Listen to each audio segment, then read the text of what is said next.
Esta é a série de testemunhos de sucesso na PNA do podcast Perguntas QB. Ao longo desta série vou conversar com colegas de anos anteriores que já passaram pela PNA para perceber como é que estudaram, o que resultou e o que fariam diferente hoje. Sem receitas mágicas, apenas estratégias reais. Se estás a preparar a PNA, este episódio é para ti.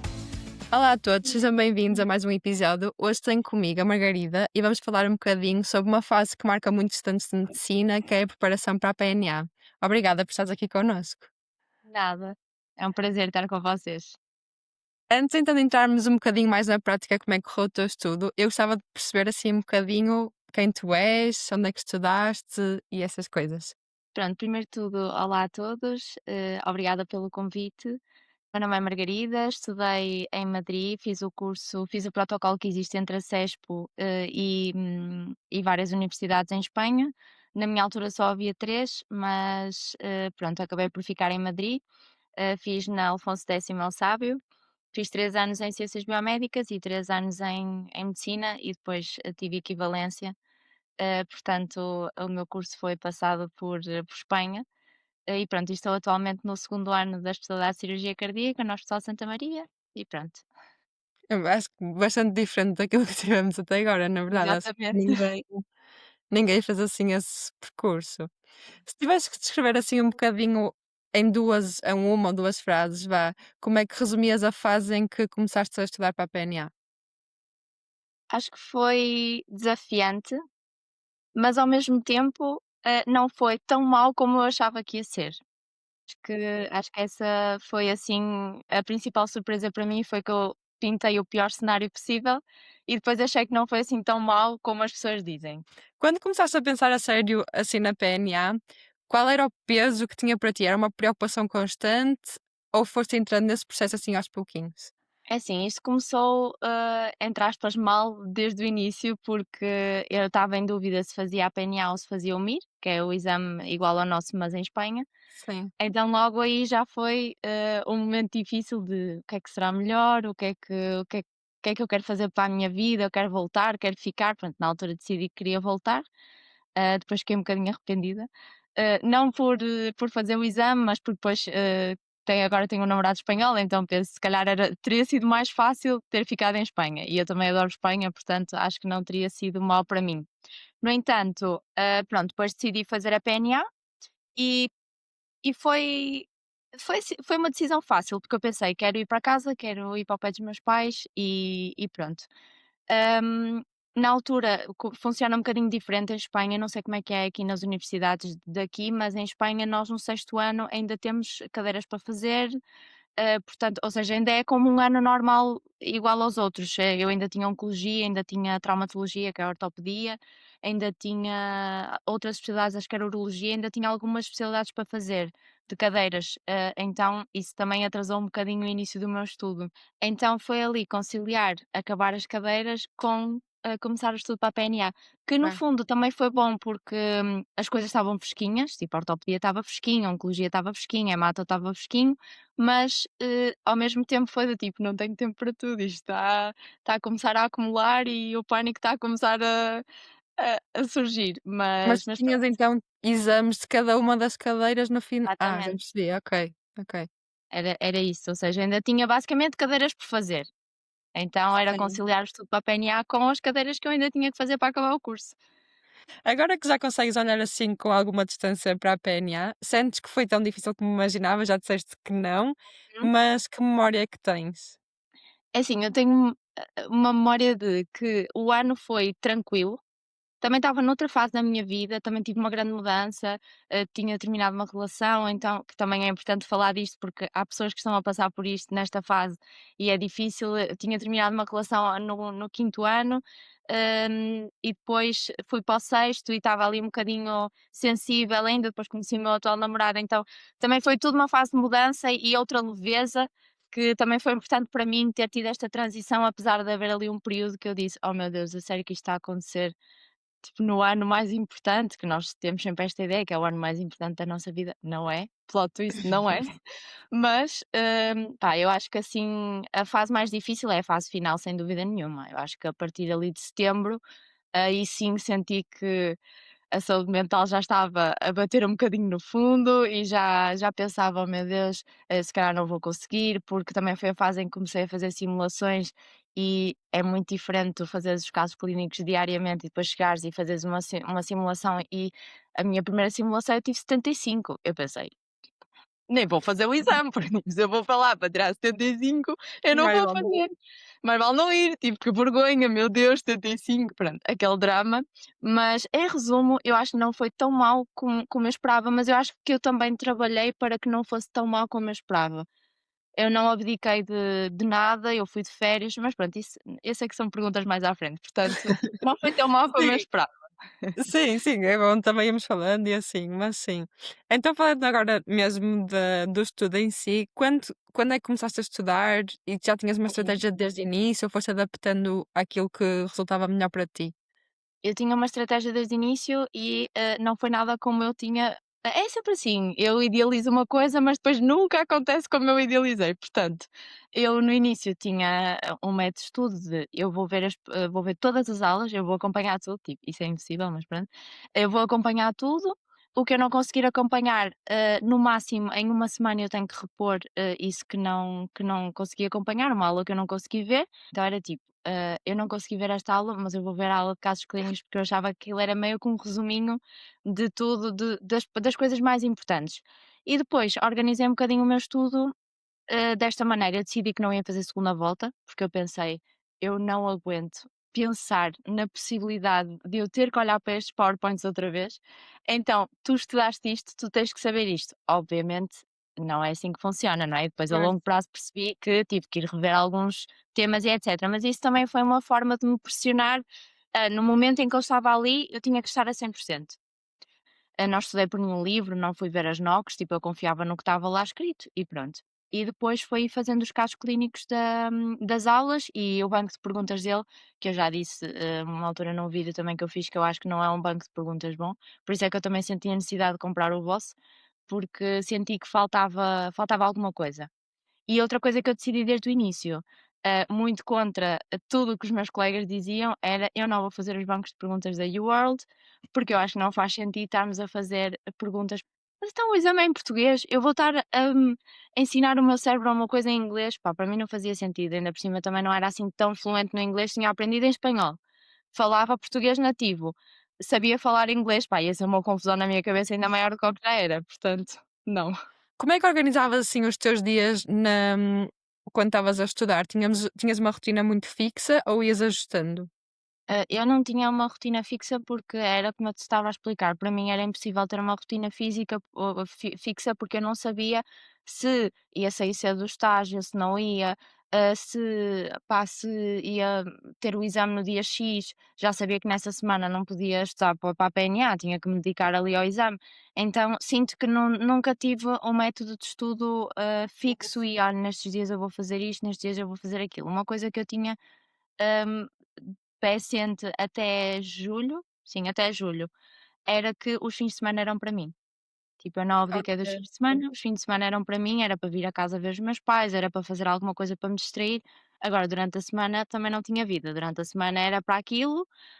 Fui péssima, não fiz desporto, não comi bem, portanto, não sou exemplo nisso, mas foi um bocadinho uma decisão minha de mentira, fiz desporto que eu algumas vezes ia jogar um bocadinho de pádel, mas pronto, Ok. não tinha uma rotina de: "Olha, vou ao ginásio todos os dias, vou jogar pádel 3 vezes por semana", não. Mas eu senti que eu precisava disso, porque eu sempre fui assim, sempre fui uma pessoa que eu prefiro ficar muito cansada 5 dias seguidos e descansar 3 do que estar dia a dia, com pequenos momentos de estudo e depois, pá, pronto, eu porque sempre fui assim, eu prefiro fazer logo tudo uma vez e depois ter 3 dias para descansar. Mas não tinha um horário, não tinha um método de estudo definido, não tinha porque acho que não conseguia, também não conseguia ter. Eu não sei se depois, quando acabaram assim as aulas, tu vieste estar para Portugal ou continuaste em Espanha? Não, eu no verão vim viver para Portugal definitivamente. Nós, tivemos a nossa graduação, o dia da graduação foi em julho, e depois eu vim para Portugal, porque depois também já não tinha casa lá. Acho que ainda fiquei agosto, mas depois em setembro já fiquei aqui, e também foi outra fase de mudança, também foi super difícil para mim, mas depois aqui já tinha rotina de, por exemplo, terças e quintas fazia simulações, até ao dia do exame. E pronto, então aí sim que já tinha um bocadinho mais organizado o estudo e aí já só tinha o domingo para mim, a partir de agosto já só tinha o domingo, e agosto também fui de férias, portanto ainda tive ali uma semaninha que fui de férias, que foi ótima para mim. E eu às vezes escapava-me e ia fazer alguns casos clínicos, e a minha mãe chegava, tirava-me o computador, era: "Nem pensar, tu estás de férias, não vais ver nada". Era difícil Sim. não ver. Sim, acho que devemos ter esses escapes também, porque nos faz bem parar e aliviar um bocadinho a cabeça e Sem distrair-nos um dúvida. bocadinho, a verdade é essa. Estavas a dizer, pronto, quando chegaste a Portugal, mudou um bocadinho e sentiste que conseguiste ter um bocadinho mais de rotina. E como é que era essa rotina para além da terça e quinta que disseste fazer as simulações? Disseste que na segunda fase não viste aulas praticamente, Uhum. portanto era mais fazer exercícios e assim? Exato. E então o que é que eu fazia? De manhã essa era a minha rotina, abrir o computador, ver essas aulas que eram pequeninas, que era meio que um resuminho, e à tarde fazer perguntas do banco da QB. Que tipo, Ok. melhor banco de sempre. Para mim, tipo, foi mesmo porque eu acho que a Academia da Especialidade, e eu já disse isto noutro vídeo, que eu não gostava que, imagina, tinhas as perguntas e por baixo, depois tinhas as respostas e por baixo tinhas tipo a justificação. E às vezes a justificação era tipo, é A porque não é C. Ok. Isso não me ajudou muito, né, mas pronto, então eu não gostava muito da maneira como estava organizado, esteticamente, era um bocadinho, fazia-me confusão, não gostava de ter a justificação por baixo da pergunta, achava estranho. Mas e depois também não gostava nada de uma coisa que era, já não sei se era no da perguntas da especialidade ou se era na academia, mas havia um banco que, não dava para parar o tempo. Então eu sentia que às vezes, tipo, não conseguia controlar muito bem o tempo que eu demorava em cada pergunta e isso fazia-me confusão, porque era importante para mim perceber: "Será que eu estou a perder muito tempo? Será que eu não estou?". Eu sabia Certo. que tinha 1 minuto e algo para ver uma pergunta e sentia que não conseguia parar o tempo para ver a justificação, então ficava uma confusão. Então eu decidi que só ia fazer banco de perguntas da QB, que na altura nem sequer consegui acabar, que eu pensei: "Ah, isto vai ser poucas perguntas". Sim, sim, claro, depois nem consegui acabar. Depois o que eu fazia também era à tarde, então fazia perguntas, terça, por exemplo, isto segunda, terça, fazia a simulação.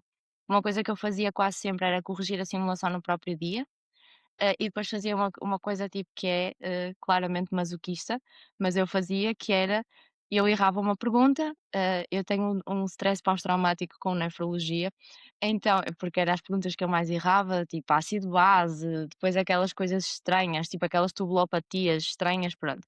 E eu errava imenso essas coisas e eu lembro-me que eu obrigava-me a copiar, tipo como na escolinha, a copiar, a justificação do banco de perguntas da QB para uma folha, que era para me obrigar, porque eu sempre fui muito assim da memória de escrever, do que eu tinha escrito. Eu sabia que estava na página 3 no canto superior esquerdo, a minha memória sempre foi muito visual, então eu sabia que escrevendo, eu ia conseguir, lá chegar. Então pronto, eu obrigava-me a escrever as perguntas que errava, os temas que errava, e pronto, quando eu percebia que era frequente que eu estava a falhar uma coisa, pegava nos meus PowerPoints e às minhas capinhas que estavam divididas por especialidade e, ia ler o tema outra vez. Mas pronto, esta foi a rotina até ao dia do exame. Na semana do exame, ou na semana antes, eu sei que deixei de estudar tipo 3 dias antes, porque passava o meu dia ou a chorar, ou feliz, ou tipo estava completamente alterada emocionalmente. Mas pronto, decidi que não ia estudar, porque achava que não ia ser 0% produtivo, e pronto, e foi assim que decidi, mas os dias eram assim, era vídeos, perguntas, simulações, vídeos, perguntas, simulações, vídeos, perguntas, simulações, era assim. Ok. E houve assim algum momento do teu estudo que sentiste que tiveste que mudar o método? Ou foi sempre assim mais ou menos? Sim, senti que tive que mudar o método, por exemplo, na questão de ver as aulas, era impossível, eu não conseguia ver as aulas todas. Então comecei a ver que havia temas A, B e C, eu disse: "Pronto, olha, eu vou os A eu vou ver todos, os B eu vou ver todos e os C, pá, não, nem vi sequer". Tipo, lembro-me que havia uma que era tipo doenças tropicais ou uma coisa assim, eu tipo: "Tchau, não vou ver doenças tropicais, tipo, não tenho capacidade agora para ver doenças tropicais, não".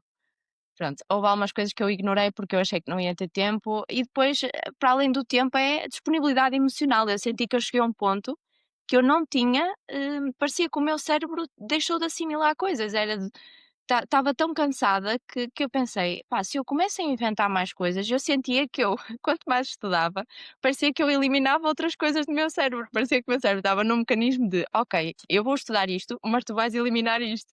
Então pronto, que não faz sentido, mas pronto, já estava no nível em que eu disse: "Pá, não, vais ver as aulas mais importantes", e depois isso foi mais ou menos em maio que eu percebi que não dava para ver as aulas todas e que isso a longo prazo era impossível. Então pronto, E eu, decidi por que acaso, falando assim nessa parte, eu ia te perguntar se houve algum momento, claro que houve, de certeza absoluta, que sentiste que estavas a estudar muito, mas que não estavas a render. E se sim, o que é sim. que fizeste para conseguir dar a volta? Olha, chorei, foi o primeiro, porque eu sou dessas, eu preciso chorar, aliviar e depois tipo: "Ok, já tiveste o teu momento dramático, agora vais passar à frente".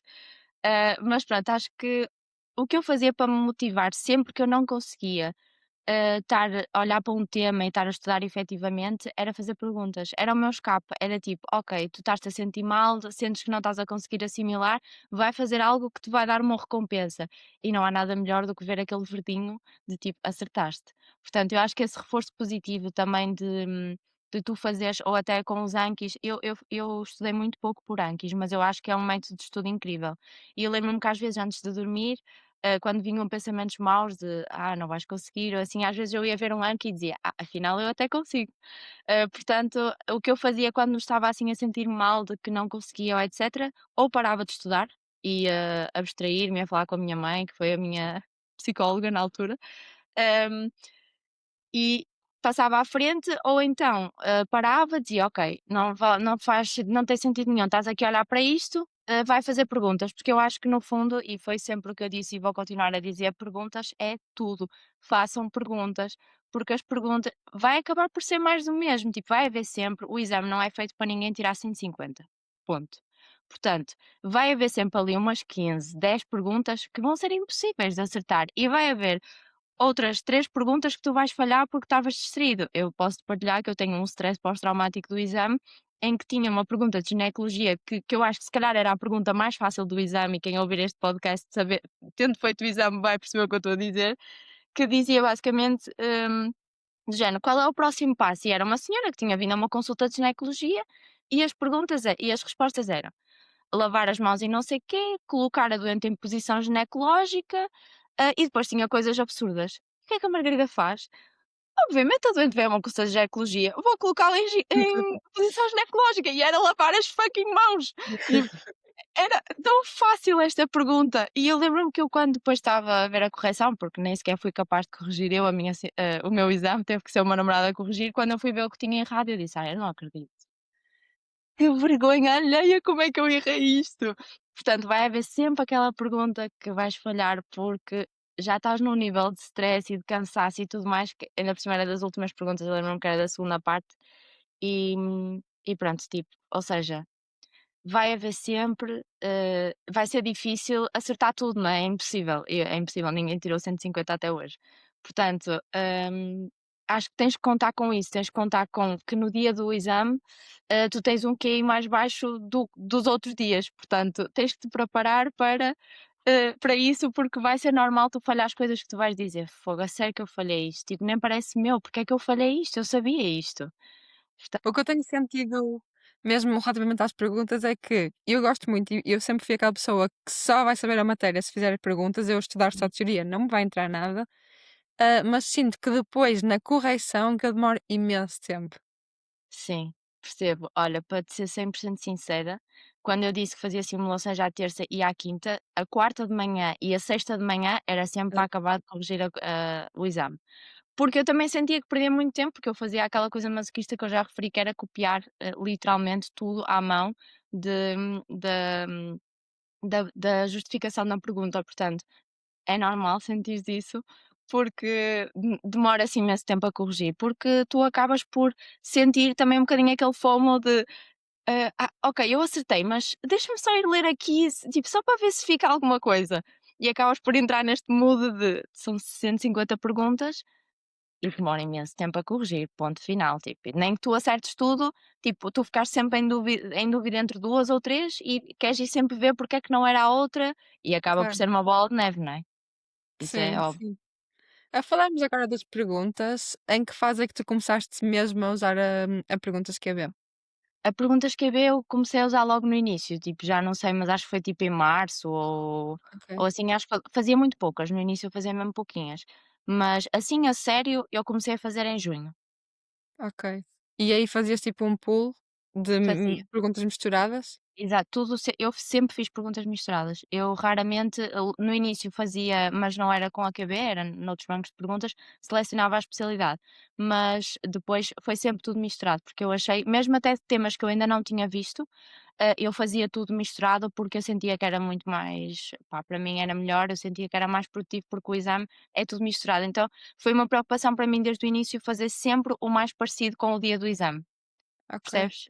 Acho Então que isso foi tentavas fazer, por exemplo, eu não sei, mas por exemplo, à segunda-feira, mais no início, tentavas fazer um pool de, não sei, tipo, 75. imagina, às vezes fazia havia dias em que eu fazia tipo 30 e havia dias em que eu fazia 50. Nunca fiz num dia 150, nunca fiz. Ok, Fazia nos dias em que fazia a simulação, mas fazia sempre em papel. Nunca fiz, 150 perguntas num dia, porque lá está, eu também perdia muito tempo a ver a justificação e sentia que esse era um momento para estudar, então eu preferia fazer menos. Acho que assim o máximo que eu fiz foi tipo metade de uma simulação, 75 para aí. Porque ok. depois sentia que chegava ao final e já estava super cansada, não conseguia. Lembras-te de algum momento em que percebeste assim que o treino com as perguntas estava mesmo a mudar a forma como tu estavas a estudar? Sim, acho que comecei a sentir isso quando comecei a fazer as simulações. Foi, comecei a pá, primeiro, as simulações da academia da especialidade eram o meu maior pesadelo, porque chegou um momento que eles faziam as simulações tão grandes que eram maiores, ou seja, a primeira parte da simulação da academia era maior do que o exame todo, do que a PNA toda. Ou seja, em termos de tamanho de perguntas. E eu dizia: "Isto já está a ficar sem sentido, eu nunca conseguia acabar a tempo". Era rara a simulação que eu conseguia acabar no tempo certo. Então eu pensava: "Vou chegar ao exame, já fui".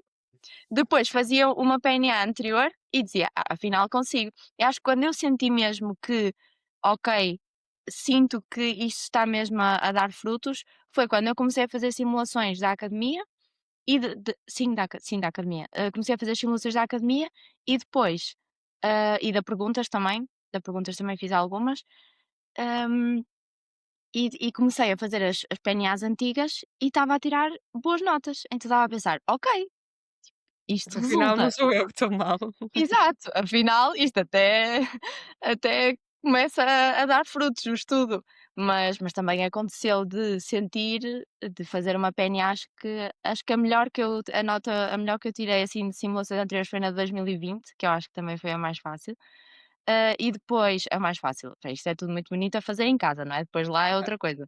E depois já não sei se era tipo a 2021, que era horrível. Acho que passaram tipo de 2020 até ok, e depois 2021 péssima.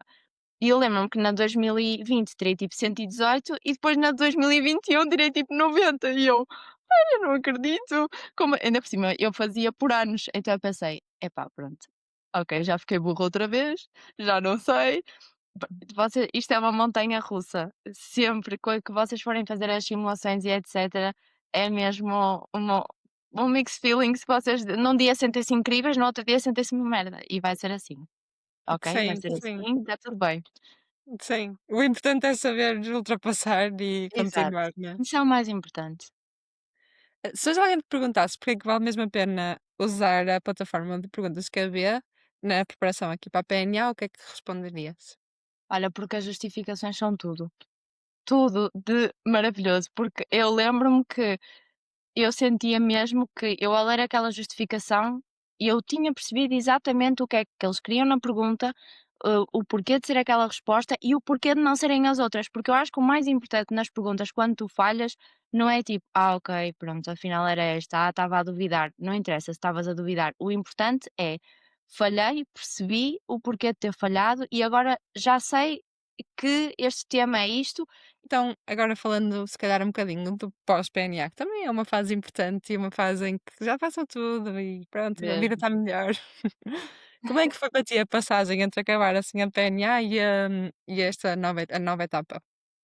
Olha, quando acabou a PNA, eu lembro-me que eu fui, porque tive esta excelente ideia, não é? Que não recomendo, aviso já, que é sair da PNA, ou seja, terminei o exame literalmente, tinha a mala dentro do carro, porque eu fui para as Filipinas.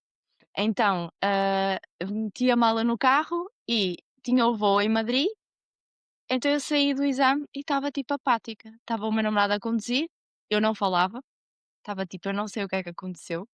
E ele assim, mas então, mas correu bem, o que é que achas? Achas que o que é que tu achas? E eu assim, não, eu lembro-me que saí, comecei a chorar, abraçada à minha mãe, a dizer, eu não vou ser neurocirurgiã.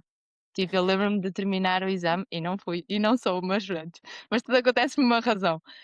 Mas eu lembro-me que saí do exame e disse, tipo, isto não vai dar para o que eu quero.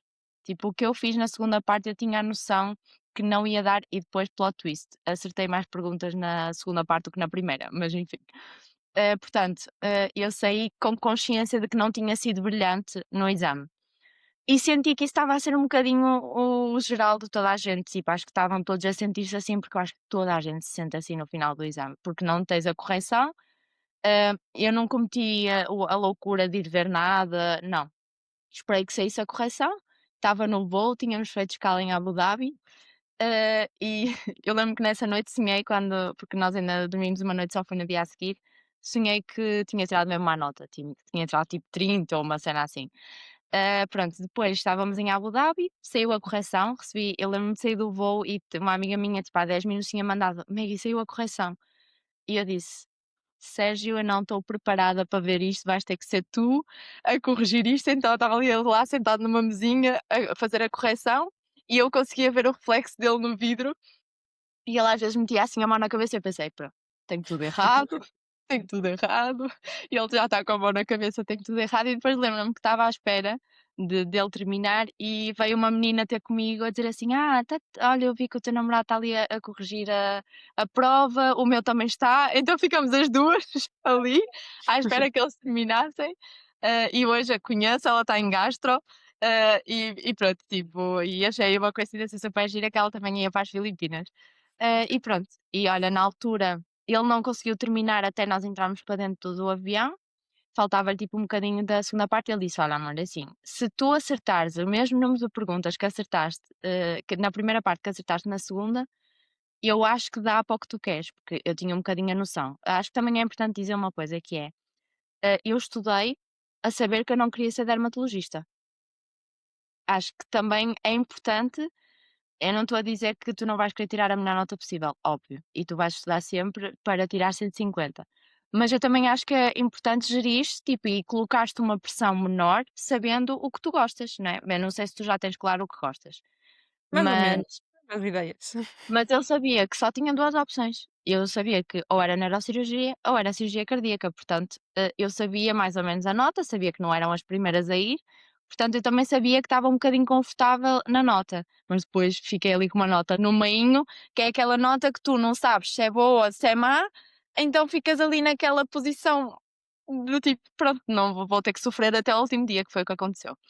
Eu ia dizer que é mesmo importante, e eu acho que já falamos disto também em outros episódios, que é, não vamos ser todos o top 10 e não vamos ser todos o top 20, muito menos o 100. E é importante gerir essas expectativas e perceber que sim, eu quero tirar a melhor nota possível, mas nós somos 2000, não vamos todos chegar nos 100 Exatamente. primeiros e é preciso ter essa noção. Sim, eu acho que isso é muito importante. Obviamente que quanto melhor nota tu tirares, mais tranquila tu vais estar no dia da escolha, e mais confortável vais estar no dia da escolha. Eu sofri até ao último dia, chorei todos os dias dessa semana, mas porque eu sabia que não estava numa posição confortável e via as vagas a ir e via a última vaga de neurocirurgia a ir na sexta-feira antes de eu escolher, e obviamente que sofri imenso, nem vale a pena dizer que não. E digo-te já isso, a pior semana de sempre não é a semana da PNA, é a semana da escolha, porque isso é, pá, eu nem sei como é que nós aguentamos, acho que o nosso corpo tem uma capacidade brutal, porque eu acho que é uma semana de tortura, tu vês as vagas a ir, tipo as tuas vagas a ir, o que tu queres, pá, acho que é horrível. Mas pronto, olha, depois começamos o ano comum, que eu adorei o meu ano comum, foi feito em Braga, conheci pessoas, novas, que eu também não tinha muitos amigos aqui no mundo da medicina, porque eu tinha estado em Espanha. Mas adorei o ano comum. Achei que acho que a vida real é muito diferente dos livros. Às vezes sinto um bocadinho que são poucas as coisas que eu digo assim: "Epá, ter estudado isto fez mesmo diferença", sabes? Porque Uhum. os doentes são tudo menos iguais ao que nós vemos, tipo, eu vejo doentes que entraram nas urgências a vomitar e a pensarem que é uma gastroenterite e depois é uma disseção da aorta. Portanto, não é aquela dor que irradia, aquela dor lancinante, a pior dor da vida. Há doentes que não sentem isso. Portanto, teres um doente de livro é raro, raríssimo. E quando acontece é tipo: "Oh meu Deus, que giro", tipo: "Olha, este doente é mesmo como nos livros". Mas pronto, eu achei que o ano comum me deu isso, deu-me um bocadinho aquela coisa de: "Ok, estudaste, mas a PNA é só um exame", porque isto que estás a viver agora, com doentes, falar com doentes, estar à cabeceira, aí sim é que tu aprendes.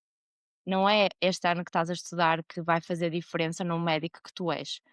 É só uma nota, eh, portanto, acho que temos que ninguém, no dia em que alguém estiver a morrer contigo, te vai perguntar que nota é que tu tiraste. Tipo, ninguém quer saber, Certo. nenhum doente quer saber isso. Mas obviamente que tu, para chegares aonde tu queres, precisas desse exame. E isso acho que é importante. Temos que dar o peso também necessário a isso. E eu percebo o peso que tem. Eu ia te perguntar também como é que está a correr agora a especialidade. Eh, olha, estou a amar, acho que a especialidade é a minha cara. Eu não pronto, pois, eu sempre tive contacto com a cirurgia cardíaca por um problema pessoal, o meu irmão teve um problema cardíaco, então eu desde pequenina que vivi um bocadinho nesse mundo de ele também foi operado várias vezes, portanto, tenho um bocadinho esse contacto já desde cedo com a cardíaca. Então eu desde pequenina, eu quero operar corações e dizia sempre isso. Depois entrei no curso de medicina, a muito custo, e fui, conhecer neurocirurgia. E eu não sei como é que funciona aqui, mas nós lá não tínhamos muito, ou seja, nem tínhamos estágio obrigatório em neurocirurgia nem em cirurgia cardíaca. Era tipo quase opcional. Então eu pensei, olha, até gostava de ir ver neurocirurgia. E apaixonei-me. E foi tipo, eu quero isto. Adorava a parte de neurocirurgia oncológica, tipo, adorava os glioblastomas, os gliomas de baixo grau. Até fui para o Brasil, depois não era comum fazer um estágio de neurocirurgia desperta, portanto, com o doente acordado e foi incrível, tipo, eu amei. Então eu estava tipo, neurocirurgia, neurocirurgia, neurocirurgia. Mas depois havia sempre aquele bichinho de porque é que estás a ignorar também um amor que tu já tens desde sempre? Que era a cardíaca. E pronto, e eu disse: "Olha, vou deixar", pronto, eu sou crente, né, então foi tipo: "Vou deixar isto nas mãos de Deus e que Ele decida o que é melhor para mim". E pronto, sofri até ao último dia, como eu te disse, e pronto, e depois a vaga de Santa Maria aguentou, à minha espera e eu nem tive não tive qualquer dúvida e escolhi e pronto. E estou muito feliz, acho que é uma especialidade que é a minha cara, porque eu gosto de adrenalina, gosto do drama, tipo, eu acho que neurocirurgia também tem essa parte, mais na parte dos TCEs e das hemorragias e craniotomias descompressivas e essas coisas, mas eu acho que a cardíaca é um drama diário. É as paragens, é as esternotomias de emergência, é as disseções da aorta, hum, é as revisões da hemostase. Tem uma parte muito pois uma parte que eu não sabia e que amo na minha especialidade que é, temos acho que é a especialidade cirúrgica mais médica. E era isso que Ok. eu tinha medo. Eu tinha medo de perder, essa parte médica, sabes? Mas acho que tens que saber imenso sobre fisiologia cardíaca. É pá, acho que é uma especialidade, tens que ter uma componente de intensivos, tu acabas também por ser um bocadinho intensivista, que era uma especialidade que eu amava, mas que dizia: "Amo, mas sinto a falta da cirurgia", tipo, eu sempre soube que queria ser cirurgiã, mas acho que é uma especialidade que tens muito componente de intensivos e tens que ser muito pró em intensivos e por isso é que nós passamos 6 meses em intensivos cardíacos, que é para nos especializarmos também nessa parte, porque temos que saber mexer com noradrenalina, adrenalina, dobutamina, tens que saber pôr balões intraórticos, tens que saber pôr catéteres de diálise, tens que saber fazer imensas coisas de técnicas também de intensivos. E acho que isso é uma componente desta especialidade que acho que nem se sabem, os alunos normalmente não sabem, mas é uma especialidade muito médica também, e que faz toda a diferença no resultado dos doentes, porque eu sinto que operar é a parte mais fácil de tudo o Sim, que nós envolve o doente cardíaco. nós ao longo dos anos, pelo menos não sei como é que funciona em Espanha, em Portugal eu acho que nós não temos assim tanta não experiencias tantas coisas assim para ter uma decisão tão grande como é escolher uma especialidade para a tua vida. Uhum. Mas sentiste pelo menos que o ano comum te deu alguma coisa nesse sentido? O ano comum fez-me perceber que se calhar eu não gostava tanto de neurocirurgia como eu achava, porque eu Ok. escolhi Braga, por 2 motivos, porque eu primeiro escolhi Barcelos, mas Barcelos não consegui, então depois entrei em Braga, porque era o mais próximo da minha casa e eu queria estar com a minha família. E eu escolhi Braga porque tinha estágio de neurocirurgia. E apesar de eu adorar a especialidade em si, eu não adorei o ambiente. Tipo, eu senti que as pessoas eram diferentes de mim, porque eu acho que as especialidades têm um tipo de personalidade. E eu achava que, tipo, que eles eram bué, imagina, são aquelas pessoas, tipo, muito calmas, muito pá, os típicos nerdzinhos, não no sentido mau, é tipo, eu sinto que eles são mesmo, tipo, super, não sei, assim, super calmos, transmitem, assim, uma paz, tipo, são muito altivos, altivos também não no sentido mau da palavra, mas eu senti que não pertencia ali. Eu pensei: "Epá, eu sou demasiado extrovertida para isto", tipo, e todos os ambientes de neurocirurgia que eu tinha estado, eu sentia isso. Sentia que parecia que a minha personalidade não era muito essa, e às vezes eu queria aquela adrenalina e aquele drama e, tipo, não havia, sabes? Então eu comecei a pe e eu lembro-me que o meu namorado disse: "Ah, estavas tão entusiasmado por fazer o estágio de neurocirurgia e agora não te vejo, tipo, com aquele brilho nos olhos". Porque eu não estava com o brilho nos olhos, depois fui para o Brasil e, tipo, aí esquece, adorei, amei, tipo, cada segundo, chorei imenso quando vinha embora, tipo, já só queria ficar ali, mas mas pronto, acho que o ano comum fez-me dar um passinho atrás de: "Será que se não for neurocirurgia não vai ser nada mais?". E pronto, mas eu nem sequer fui a cardíaca, nada. Aliás, o Santa Maria foi o único sítio que eu pedi feedback. E depois uma coisa que eu também quero deixar, aqui é: vão aos sítios, visitar os sítios. Eu não fui e tive imensa sorte no que me calhou, mas o ambiente é tudo. Tipo, o ambiente na especialidade é tudo, porque é muito diferente tu ficares até às 8, como eu fico muitas vezes, das 8 às 8 no hospital, e estás com uma equipa que estão sempre felizes, estão sempre a rir, está boa onda. Não é tudo um mar de rosas, atenção, mas pronto, que há uma boa energia do que estás num sítio em que tipo a energia é negativa, toda a gente está de trombas, tipo, toda a gente, não tens uns bons colegas internos. Esse apoio é fundamental e eu sinto que eu, a Beatriz e a Francisca somos um trio, somos uma equipa e ninguém tem inveja de ninguém, é tipo, estamos aqui as três para ser boas, para mudarmos algumas coisas no serviço, para fazermos o serviço crescer, para ajudar. E pronto, tipo, acho que isso, olha, eu amo a minha especialidade, tipo, não voltava atrás. Acho que já nem penso muito em neurocirurgia, às vezes vejo coisinhas e se dá a tentação e vou ver, mas estou muito feliz e acho que foi uma escolha mais que acertada. Sim, então acho que para ti a verdade é que o ano comum fez-te mais decidir aquilo que não querias do que propriamente o que Exato. querias e acho que isso também é Mas não, super não vou válido. mentir, continua a ser a minha primeira opção, mas depois Claro. quando só havia cardíaca, e eu pensei: "Ok", tipo, se calhar depois com mais tranquilidade pensei: "Ok, tipo, eu acho que isto foi uma boa coisa para mim". E eu não estava assim tão feliz a fazer o estágio de neurocirurgia. E se calhar cardíaca é para mim. E pronto, e depois percebi que cardíaca era para mim. E Sim, estou ainda muito bem. mesmo. Antes de terminarmos, eu queria pedir só assim alguns conselhos assim mais gerais. Há alguma coisa que gostavas de acrescentar? Algum erro que vês que há pessoas que cometem e gostavas de alertar para isso? Eu acho que o principal, erro é cair no buraco. Acho que isto é como estares a nadar e estás-te a afogar e vens e consegues respirar um bocadinho. Acho que não, tipo, não deem demasiado peso a uma coisa que não tem. Eu percebo que neste momento é a coisa mais importante da vossa vida, porque é, e foi para mim também, mas agora, dando um bocadinho aquela coisa de avó e mãe chata, é tipo, isto é só uma passagem da vida. E depois acho que se uma coisa que eu quero deixar também para toda a gente é que eu sou a prova viva de que às vezes não é à primeira, às vezes não é à segunda, às vezes não é à terceira. Portanto, está tudo bem em repetir o exame, se tiverem que repetir o exame, está tudo bem. Eu percebo que é um ano, 2 horríveis que têm que ir fazer tarefa ou que têm que ir fazer outras coisas, mas acho que não há problema nenhum em falhar, tipo, está tudo bem se falharmos. E às vezes falhar leva-nos para outros caminhos. Eu sei que hoje não estou em neurocirurgia por uma pergunta. Tipo, durante muito tempo isso bateu na minha cabeça tipo, isso martirizou-me muito de aquela pergunta que eu errei, que era lavar as fucking mãos, fez com que eu não tivesse na minha primeira opção e isso bateu-me imensas vezes no meu cérebro. Então, tudo isto para dizer que está tudo bem, há sempre alguma coisa reservada para nós tipo, e é preciso confiar nisso, e isto não se trata de ser crente ou de quererem alguma coisa, é há sempre alguma coisa para nós, sempre. Portanto, se não for a primeira opção, é a segunda. Se não for a segunda, é a terceira. E se vocês acharem que não há opção, repetem o exame, está tudo bem. Há pessoas que repetiram o exame e agora têm outra sabedoria. Eu conheço tarefeiros, porque faço às vezes urgência lá em baixo, conheço tarefeiros e são pessoas inspiradoras que no primeiro exame tiraram 80 e no segundo tiraram 120. Portanto, acho que tudo é uma questão de perspectiva e não faz mal falhar. Está tudo bem. Sim, obrigada mesmo por teres partilhado toda esta experiência, que é muito diferente do que ouvimos até agora connosco. Quem esteve a ouvir e que esteve desse lado, obrigada também. Se ainda não subscreveram o podcast, tu perguntas que haver, é para te lembrar que estamos no YouTube, Spotify e também no Apple Podcasts e tens uma subscrição premium da plataforma, tens também acesso ao canal exclusivo com episódios sobre os temas da matriz da PNA. Até à próxima e um bom estudo a todos.